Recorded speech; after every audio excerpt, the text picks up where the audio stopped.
Hello everyone, this is Professor Roman. Welcome to the third video in my course, An Introduction to Discrete Mathematics.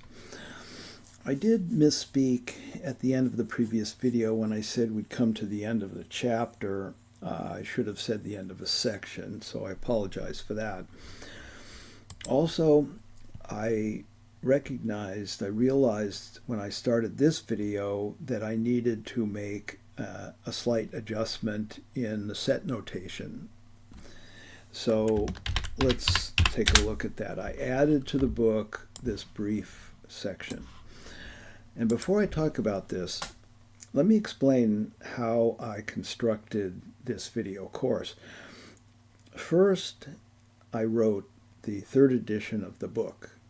I did no videos at that point. That took close to a year. And once that was done, I began to do the videos. Whenever I realized during a video I need to make some changes to the book, I did so, like this edition here. But I didn't release the book or the videos until all the videos were complete. And therefore all the changes to the book were made before I released anything. So even though in real time it sounds like I just made this change, the book has this change already incorporated. So the book and the videos are in sync by the time you have access to them.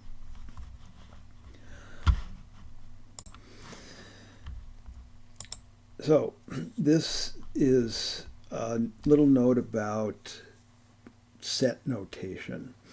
The bracket notation works just fine for finite sets, small finite sets like this one, and also for sets where the elements have a clear pattern. But we are oftentimes going to be interested in arbitrary sets, where we don't know the nature of the elements. And in that case, it's most common to use an indexing notation like this. So this set S, to indicate its elements, I picked a letter, A, and I subscripted it.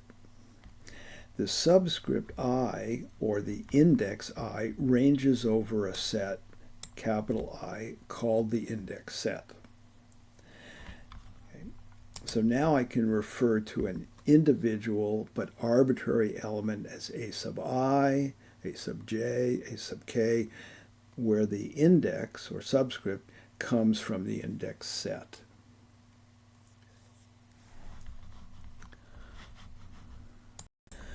Okay, now let's get down to the actual business of this video. And here again, I made some changes to the book as I began to record the third video. Initially, as I mentioned in the first video when I showed you the table of contents, what came next was the topic of one-to-one correspondences. But as I began to record that video and make some changes to the book, I realized that the discussion would go much more smoothly if we had the notion of functions already tucked away. So I moved that section, which was 1.4, to 1.2. And again, the book will be in sync with this video. Functions are, of course, one of the most important concepts in mathematics. And although you probably already have some familiarity with functions, I do want to spend some time discussing aspects of the subject that we'll need in this book, including the fact that a function induces a partition of the domain. So let's begin with the definition. Let A and B be sets, and as shown in this simple figure, a function consists of three things. A non-empty set A called the domain of the function, and I'll denote it this way. a non-empty set B called the codomain of the function, which I will denote this way, and an assignment of a unique element of the codomain to each element of the domain. When these conditions are in place, we say that f is a function from the domain to the codomain. And we'll write this. A function from A to itself, where the domain and the codomain are the same, in this case set A, is called a function on A. And functions are also called maps. When we write this expression, we're saying that f, the function, maps little a in the domain to little b in the codomain. And this value, f of a, is called the image of a under the function. A is called the pre-image or inverse image of b, or f of a if you want, under f. As shown in this figure, the set of all pre-images of an element b in the codomain is denoted by f inverse of b. Now, some would say, well, you can't have f inverse unless f is bijective. That's not the case. That may be something you heard in an elementary calculus class or before that. But you can always take the inverse image of an element in the codomain. It could be the empty set, but you can still do it.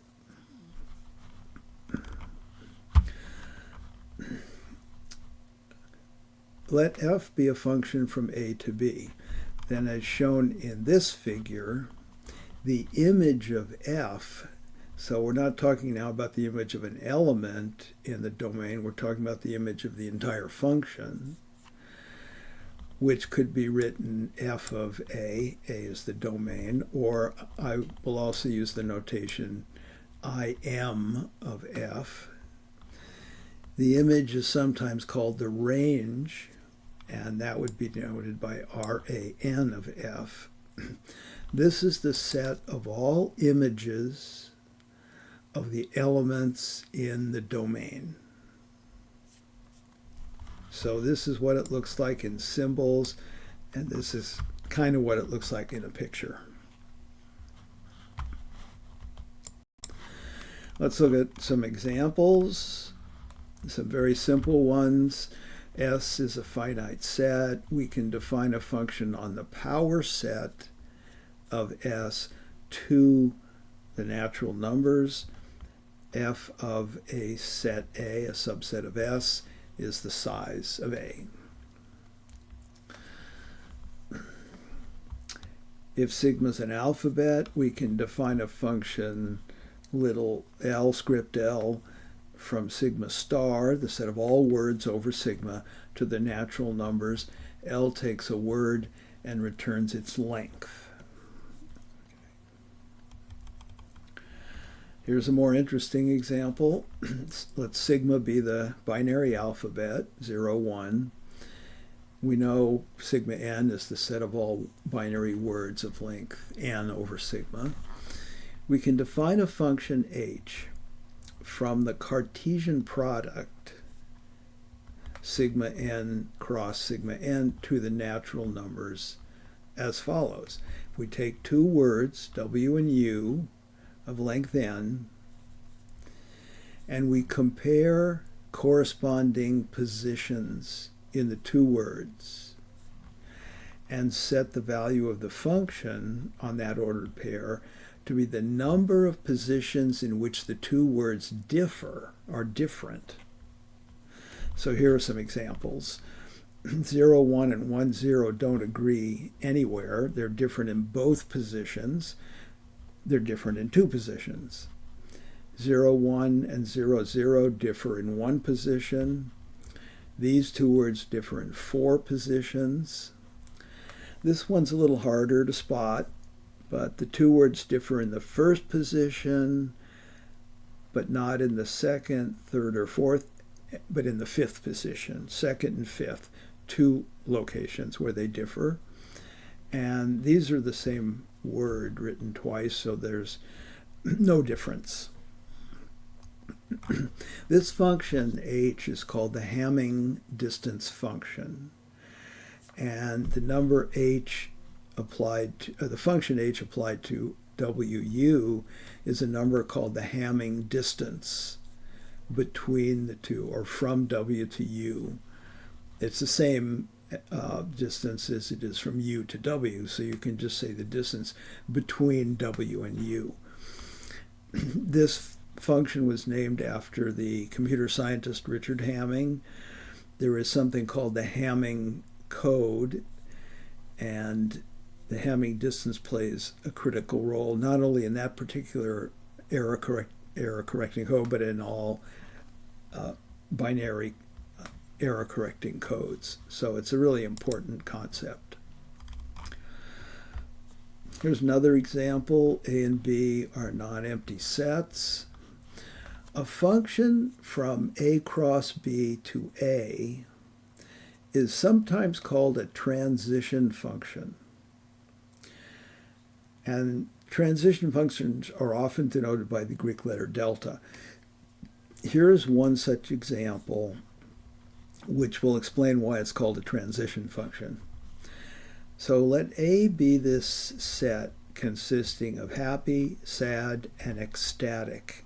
These are 3 states that a person might be in at a given moment.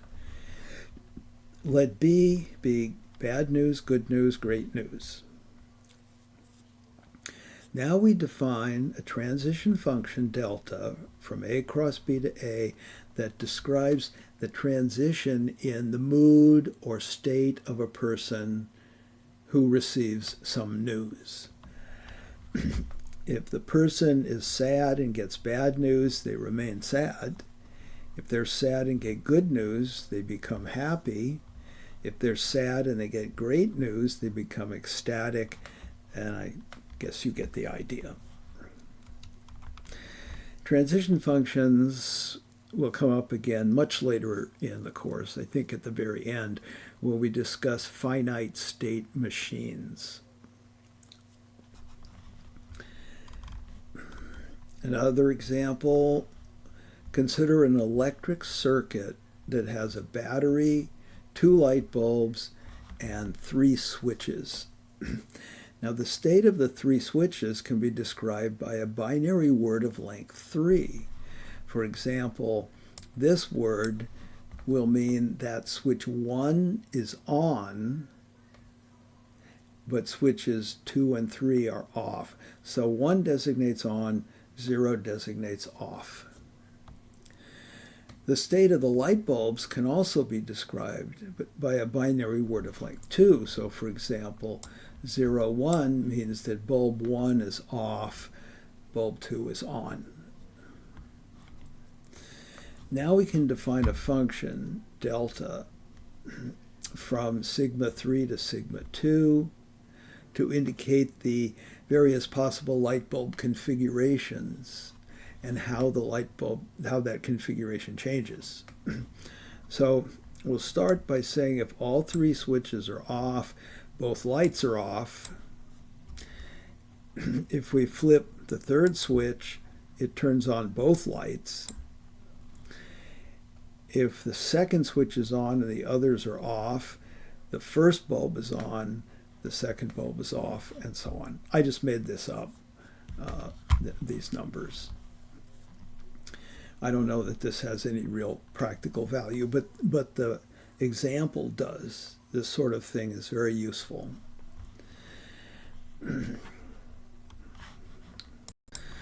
Now let's take a look at 2 or 3 of the most important properties of functions.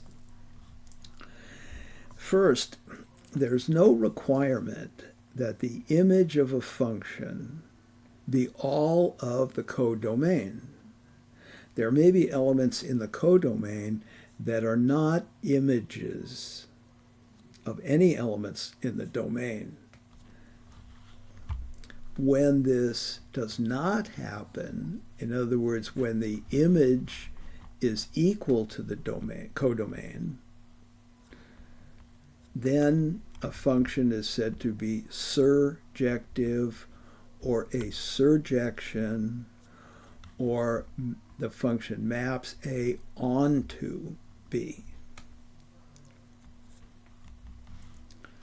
So, loosely speaking, a surjective function does not have any unused elements in its codomain. Here's just a simple example I made up. Domain is 1, 2, 3, codomain is 1, 2. This function is surjective because the element 1 from the codomain is the image of 3, and the element 2 is the image of both 1 and 2.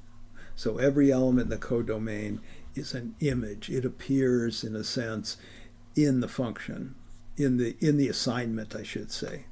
Okay. On the other hand, this function is not surjective because the image of the function is just the set containing 2. So the element 1 lying in the codomain is not in the image of the function. Surjectivity is really an issue with the codomain more than anything else, not the assignment part, not the domain. So to put it another way, if a function is not surjective, you could replace the codomain with the image, and you would now have a surjective function. You've changed the function, it's a different function, but not really in a significant way. Okay, you've just kind of gotten rid of some unnecessary elements from the codomain, but it is a different function. It is something that we do sort of regularly when we need to. Next property, referring to this figure, the left half here is something that a function is not allowed to do by definition. A function sends an element of the domain to a unique element of the codomain. So this is not allowed in a function. This, on the other hand, on the right here, is allowed. Two different elements in the domain can go to the same element in the codomain. When this does not happen, then the function is said to be injective or an injection or one-to-one. And here is one way to express that. If A1 is different from A2, then f of A1 is different from f of A2. So that negates this possibility here. Another way to say it is that if f of A1 is equal to f of A2, then A1 had to be equal to A2. It's worth thinking about these two to make sure you see that they are equivalent statements. Sometimes it's easier to use this one, sometimes it's easier to use this one. This function, mapping the natural numbers to itself, a function on n, that squares a natural number, is injective. Because if you have two different natural numbers, their squares are different.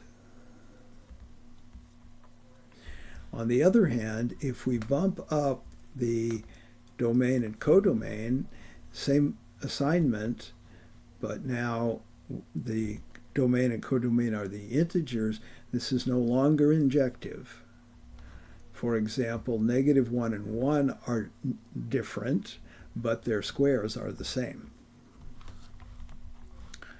So this is a simple example that illustrates how important it is always to keep in mind that the domain and codomain of a function are part of the function.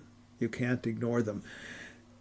To come up to someone and say, let's consider the function f of x equals x squared, should elicit a response that says, well, that's not a function until you tell me what the domain is and the codomain. A function that's both injective and surjective is said to be bijective. A bijection is also called a one-to-one correspondence because a bijection pairs the elements of the domain and the codomain, matches the elements in such a way that every element of the domain appears on the left side of the matching, every element of the codomain appears on the right side, and these elements appear only once on each side. So it's a perfect matching. It's almost like a relabeling. You relabel the domain elements using the codomain notation. And we're going to have quite a bit to say about one-to-one correspondences a bit later in the chapter. Something that's quite important is that a function from A to B defines a partition of its domain. And the way it does it is you take each element in the image of the function, you take its pre-image. That's a subset of the domain. It's non-empty because B is restricted to the image. If B was in the codomain but not in the image, its pre-image would be empty. Empty sets are not allowed in a partition. So that's why we're restricting B to the image of the function. You pull that back, you get a subset of the domain. I'm going to leave it to you, it's only 3 lines long, to sort out why these blocks are mutually disjoint, pairwise disjoint, and why their union is the entire domain.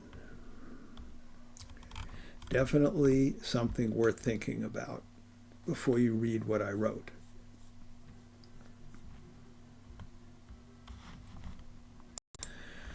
Let's take a look at composition of functions, something you may very well be familiar with. So with reference to this figure, suppose f is a function from A to B. Here's B right here. It's the middle region here. And G is a function from C to D. So let's be clear on what I've done here. The light blue in the center is the image of F. It's contained in the codomain of F, that's B. And B is contained in the domain of G. Okay. Frankly, it's not important that B is contained in C. It's important that the image of F be contained in C. C is the domain of G. So I could have taken this middle region and kind of run a little piece outside of C, but it didn't seem like it was all that important. This is the important thing. The image of F is contained in the domain of G. If that's the case, we can define a new function from A to D. This is supposed to be D.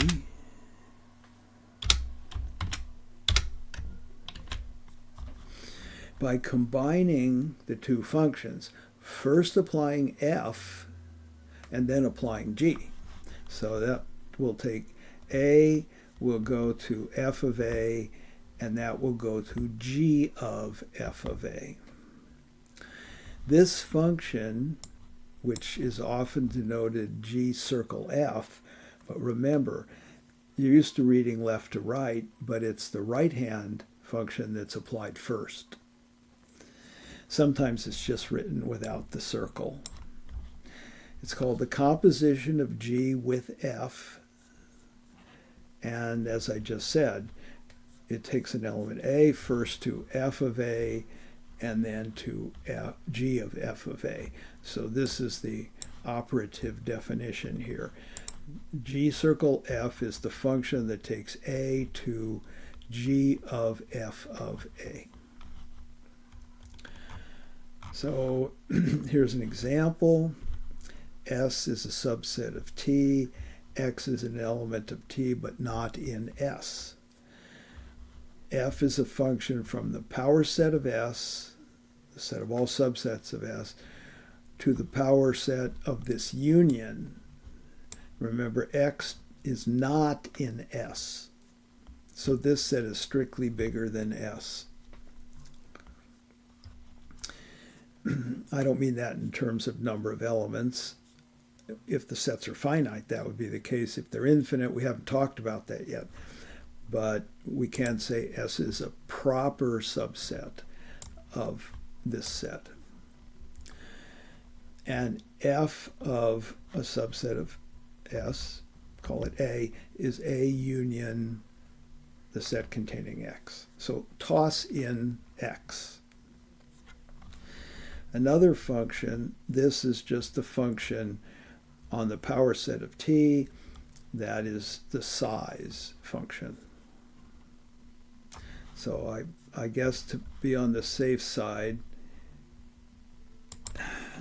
be finite sets. So we won't have any issue with sizes of infinite sets, which we haven't discussed yet. Then the composition G circle F takes the power set of S to the natural numbers. And it's given by this formula, but I'll let you look at the details. It's kind of clear what's happening. F of A tosses in the element X, and then G takes its size, so it ought to be 1 bigger than the size of A, because it now has that extra element X. Invertible functions. Looking at this picture, if F is a bijection from A to B, so it's 1 to 1 and on to, or in other words, it's injective and surjective, then we can define a function g going in the other direction, and g is missing from this arrow, so I'll have to fix that.